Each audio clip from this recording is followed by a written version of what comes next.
Buenas tardes. Yo me llamo Jon Gould, and I'm sorry, that's all of my Spanish. It is really wonderful to be here this afternoon. I cannot explain to you how in the United States at 5 in the afternoon at a university, we'd have no one here. So you all came out late in the day on a Friday. Professor Leo and I are entirely grateful for that.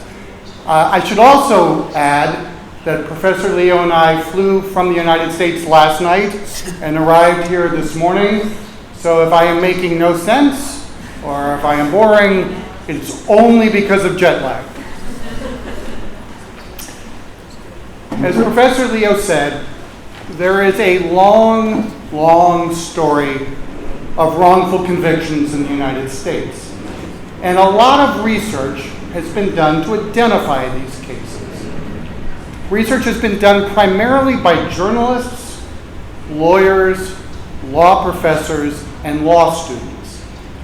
And from that research, we've created a list of sources or factors that are typically connected to wrongful convictions. And I apologize that this is all in English. I thought it was going to be translated, and if I had known differently, I might have tried AI to see if it could do it. But of course, students, don't do this for your own assignments. Don't use AI. That was a joke, folks.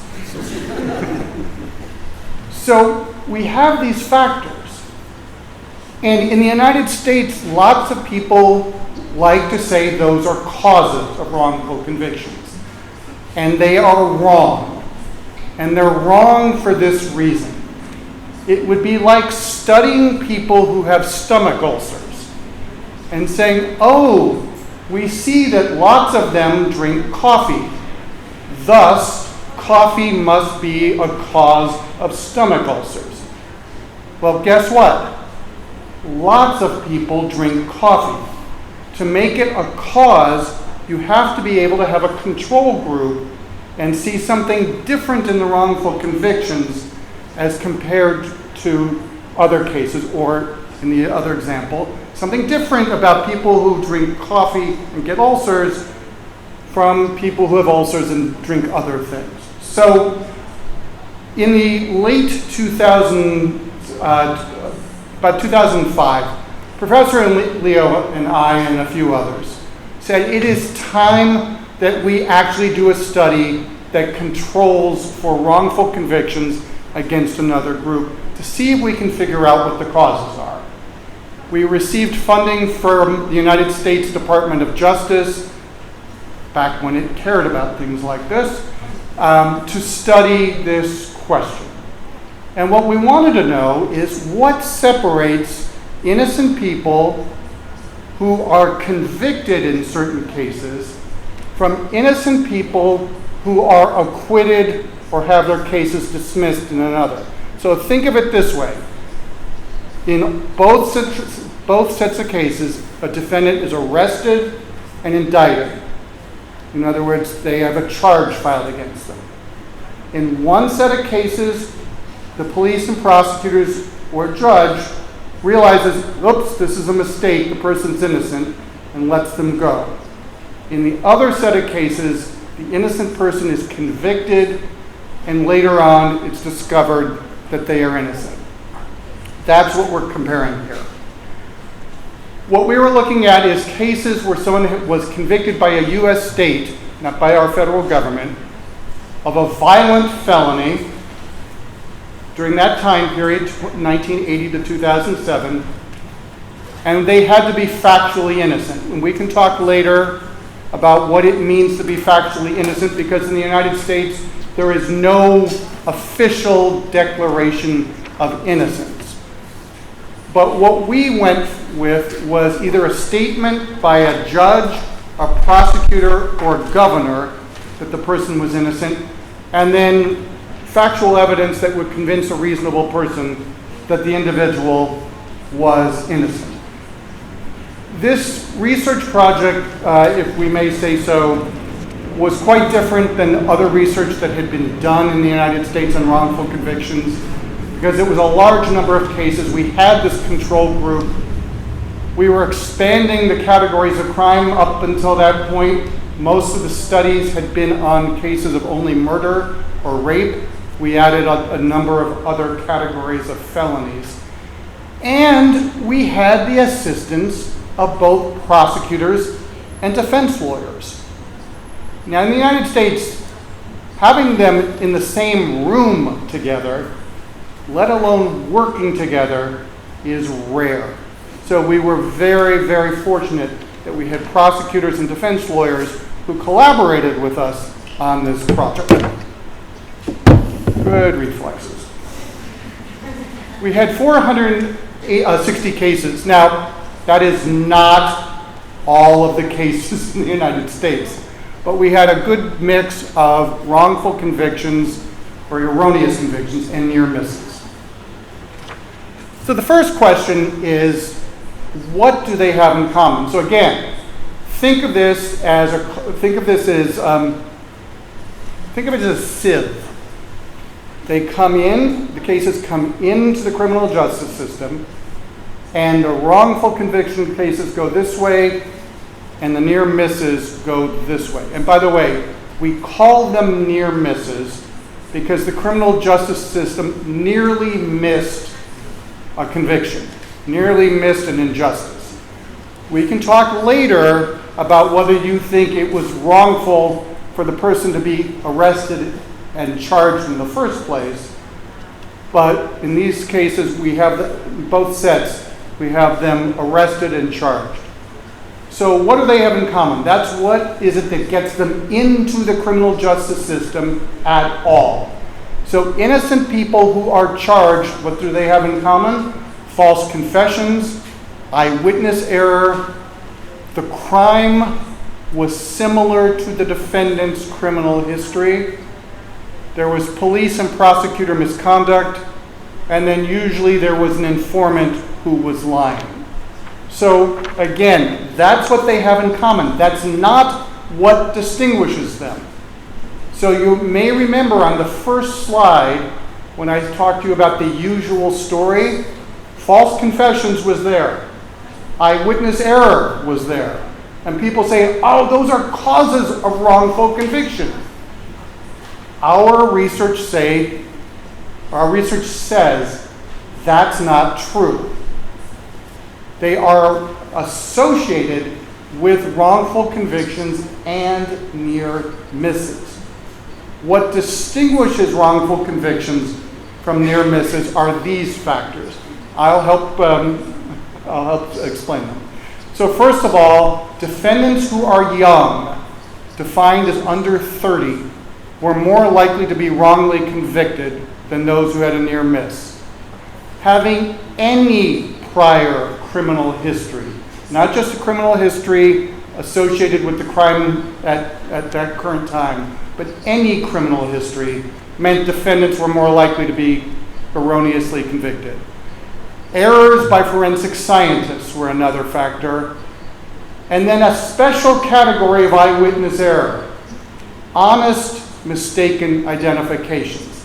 That means I think I see this guy over here, and I think that's the suspect, but I'm wrong.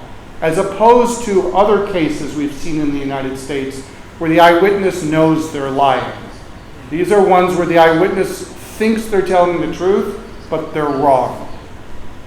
Another one is lying by non-eyewitnesses. The most common fact pattern was lying by police officers. And then the last one here before we get to the factors that are in bold is a measure for how punitive the criminal justice system is in a state, which we measured by how often the state convicts people and sentences them to death as against the population in the state. So the more punitive a state, the more likely the wrongful conviction. And if you think about it, that makes intuitive sense. In places where judges and juries are much more likely to convict and sentence people to very extreme sentences, they'd be more likely to have wrongful convictions. So these last three factors are in bold because they together really operate to create this thing we call tunnel vision. And I don't know if you have the similar concept here in Argentina. I am seeing some heads nod. I know you have the inquisitorial model, we have the adversarial model. But for those of you who apparently have not, the 5 of you who've not taken a class on wrongful convictions, here's the concept of tunnel vision. Prosecutors, police officers, investigators begin to get a theory of the case, and they go down this tunnel refusing to see things outside of the field of vision that might convince them otherwise. So what's related to this? Number 1, the prosecutors didn't turn over evidence of the defendant's innocence, which they are required to do under American law. There was a weak defense, so the defense didn't put on many witnesses. All right, so far that all makes sense, right? If the prosecution's not turning over evidence, if the defense is weak, we would expect that to be related to wrongful convictions. But if I tell you that the evidence by the prosecution is weak, what do you expect in your mind would have happened? If this is a weak case, if the prosecution doesn't have a lot of evidence, would we expect a conviction or would we expect an acquittal? I hope you would expect an acquittal. Well, actually, what we found is that's more related to a wrongful conviction. How can this be? It makes absolutely no sense at first. But then we brought together prosecutors and defense lawyers, and we went through the facts of some of the cases, and here is the story that they told us. What they told us was, these are cases that come in and there's not a lot of evidence.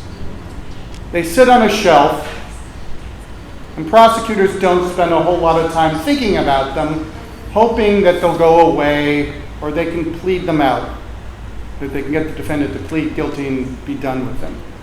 Eventually, prosecutors have to do something with the case, and they haven't spent a lot of time looking at the evidence. They may not realize that they have evidence in their possession that they need to turn over. Meanwhile, there's not a whole lot of evidence. The defense can't do much with the case. And what ends up happening is either these cases go to trial, and because juries in the United States tend to convict, or the prosecution convinces the defendant to take a plea bargain, they end up in a conviction, and an innocent defendant is found guilty, which is really quite an indictment of our system. So maybe a better way to explain this is, as I was saying, think of this as a sieve. What is it that gets an innocent defendant into the criminal justice system? Well, false confessions, testimony by an informant, other error by people in the criminal justice system. But then the things that lead to an erroneous conviction versus a near miss are different. So we've talked about several of these things. And by the way, my PowerPoint will be available for you if you want to read any of this. You don't need to take pictures. Okay, so that's our study. We liked it. We were happy with it. And then we stopped and thought, wait a minute. Miscarriage of justice is not synonymous, or I should say, let me try that again. The term miscarriage of justice includes more than erroneous convictions. So we have here what social scientists like to call a 2x2 table. So the first column is whether someone's convicted. The second column is whether they go free, whether a defendant goes free. Actually, that's the second and third column, sorry. First column is whether someone's factually guilty, and then it's whether they're factually innocent. Each of the boxes that's in green is a situation in which the criminal justice system worked. Either the guilty are convicted or the innocent go free. What I've just talked about is the red box, rojo, the erroneous conviction, where the innocent are convicted. But what about the yellow box? We don't talk about that much, but it is a miscarriage of justice when the factually guilty are not convicted. Most of us in a civilized society do not like to live among people who are felons who haven't been adjudicated. Well, in the United States, there has been very, very little research on this subject. If you talk to lawyers, they all say, oh, of course we know that false acquittals occur, but they can't verify it. There was one study done in the 1960s called the American Jury Trial. All it concluded was that jurors don't really understand the law, and so maybe they make mistakes and let factually guilty people go free. And then there have been some economists that have thought about this. But really, the way a lot of academics and others have thought about this is, well, police and prosecutors work, it's a given. If there are any problems, if there's anything that causes a factually guilty person to go free, it must because jurors don't understand what's expected of them. And that is simply not the case. So what we were able to do is partner with a prosecutor's office in a location I cannot give you the name of, but you can see that it has about 1 million residents in that jurisdiction, 80% of whom are white. That's a fairly low homicide rate in the United States, and that's a medium-sized property offense rate in the United States.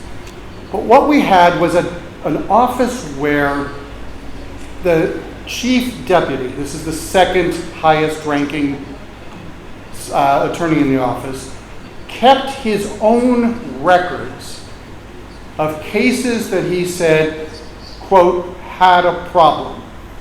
And we said to him, well, what does that mean? He said, well, I look at these cases and I think some of them, we got someone, but they ended up being innocent. We shouldn't have taken the case. All right. I said, and that's easy. I call that a near miss. He says, well, we have these other cases where I am absolutely certain the defendant was guilty, but we couldn't get the conviction. And I say, aha, that's the failed prosecution. Now, you are going to say to me, that's a very subjective definition of failed prosecution. It's whether a prosecutor thinks the person was guilty. And you are going to be absolutely correct. However, we were able to do some really interesting research on this so that we can show you some distinguishing factors. I should say the chief deputy had collected all of these files. He had handwritten his notes. So we had to go through those. And then what we did is we collected lots and lots of data on these cases ourselves so that we were able to compare them. And here's what we found. So the column down the left is the reason for, in the second column, failed prosecutions, in the third column, near misses. The thing that will jump out at you right away is that the most common source for both is insufficient evidence. Now that should not be surprising for a failed prosecution. Why did you not get the conviction? Because you didn't have enough evidence. But the near miss, how is it that they had insufficient evidence but still managed to arrest this person and start to charge them? We then asked who was the responsible party for the failed prosecutions. And what you have on the left column is who the responsible party is. The second column is the failed prosecutions. The third column is the near miss. Again, they have something in common. Police were the most responsible party for the failed prosecution and the near miss. The failed prosecutions, it's about 4 out of 10 of them. The police were the primary responsible party. For the near miss, it was a little over half. You'll notice also in the failed prosecutions that 25.5% number, those are victims. How can a victim be responsible for a failed prosecution when the victim either will not cooperate, will not testify, or leaves the jurisdiction and cannot be found? Finally, we wanted to know how were these cases disposed of. So the left column is the mechanism in which these cases left the criminal justice system. Second column is failed prosecutions. Third is near misses. And again, they have something in common, which is they are voluntarily dismissed by the prosecutor. Half of near misses, 40% of failed prosecutions. But here's something that's really quite interesting. Under the failed prosecutions, that category that's agreement with conditions, what that means is the prosecution went to the defendant and said something to the effect of, okay, I don't have enough evidence to convict you. I think you did it, but I don't have quite enough evidence. I'll tell you what, rather than continuing with this case, I will dismiss the case if you agree to the following conditions.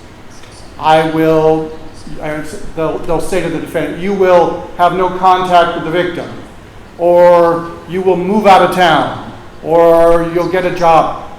This is a plea bargain, essentially, when the prosecution is not taking the plea to court and where the court's not involved. That raises some very interesting questions about due process. All right, let me sum this up. We've talked in the past about the sources for erroneous convictions. But what I want to suggest is that some of the problems associated with erroneous convictions are also found in failed prosecutions. So for example, in erroneous convictions, we know mistaken eyewitnesses are a source.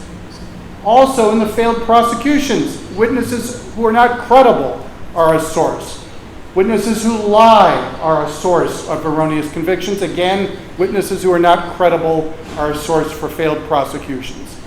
You get the sense, you begin to see how a number of these things are similar. In erroneous convictions, for example, forensic evidence is a problem. In failed prosecutions, what we call in the American criminal justice system chain of custody is a source. And what that means is police get the evidence at the crime scene. They have to establish the link of where the evidence went at all times. And if that link is broken, if that chain of the custody of the evidence is broken, the case can sometimes blow up because the defense can arguably claim that something happened to the evidence. All right, last two things I want to leave you with. These measures are things that have been suggested for many years that are important steps police, prosecutors, courts, defense lawyers can take to try to prevent erroneous convictions. Identification procedures should be double-blind, meaning that the suspect, that the witness doesn't know which person is the suspect, and the person who's administering the lineup doesn't know who it is. Things like videotaping interrogation, open files discovery, meaning prosecutors say to the defense, here's everything we got. Look through the file, it's up to you. We can talk about this later. That's all in the literature. This has all been published on. Here's some of the stuff that's newer. And I may end up just leaving this up there for us to talk about. These are the things that came out of our research that we think are a little bit different. So first of all, and some of this, I should say, will sound so basic that you'll think, isn't this taught to every police officer on their first day on the job? And the answer is apparently not. So, what is important? Number one, a checklist for investigators to follow. And here's the analogy. I'm a private pilot. You don't want to fly with me, but I am a private pilot. That was a joke. Not the part about being a private pilot. When I go to get into the airplane, I have a checklist of everything I'm supposed to go through before I turn on the engine. Now, I've done this hundreds of times. I have it memorized by now. I am so tempted to take that checklist and put it over here because I know what I'm doing. And you know what happens when you do that? There's the one time you forget the fifth thing on the list, and that's what causes you to crash. Similarly, in investigations, we need checklists for investigators to follow so that they don't make a mistake. We also want to make sure that forensic testing is done early in an investigation. Why should that matter? Why not just test the DNA late in the case? Because by then tunnel vision has occurred. Because by then police and prosecutors are certain that they have the right guy. If the evidence is tested early, it is easier to convince police and prosecutors that maybe this person isn't the right suspect. We recommend that prosecutors put a prosecutor in the police station with police officers to review cases as they come in to help get rid of the weak cases right away. We also think that senior prosecutors should be assigned for the charging. That happens in very, very few prosecutor offices. Instead, it's given to the most junior attorney who may not appreciate evidence that shows innocence as much as someone who's been there for a while. I've talked about open files discovery. The next one is when there is a lineup where we have the 5 or 7 people that a witness looks at and tries to decide who's the suspect. There ought to be some threshold of evidence that police have to provide to put a suspect in that lineup. Otherwise, it's an incredibly suggestive procedure. Finally, the last two are things that we have been trying to do in the United States, and we're getting better at. One of them is what we call post-error review. You may have something like this in other areas of your economy. I will give you an analogy in the United States. When a plane crashes in the United States, we have a government agency that immediately sends investigators to the scene to understand why it happened. And they do that not to create liability, not to help private attorneys sue airlines and make money. They do that to figure out what went wrong so planes will not fall from the sky anymore. Well, in the criminal justice system, we don't do that much. When there's a wrongful conviction, when there's acquittal, even when there's a failed prosecution, we ought to stop for a moment and ask, why did that happen? We need to bring people together to investigate it, and we need to do it in a way that immunizes people who bring that information forward. Otherwise, no one is going to bring the information forward.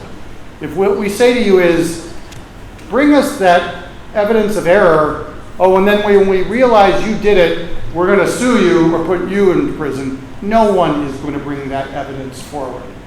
Rather, we need to provide incentives for error to be found so error can be prevented. So with that, I am going to thank you for inviting us. Professor Leo and I am sure and I are happy to take your questions, and we'll stay around as long as you want. Thanks very much.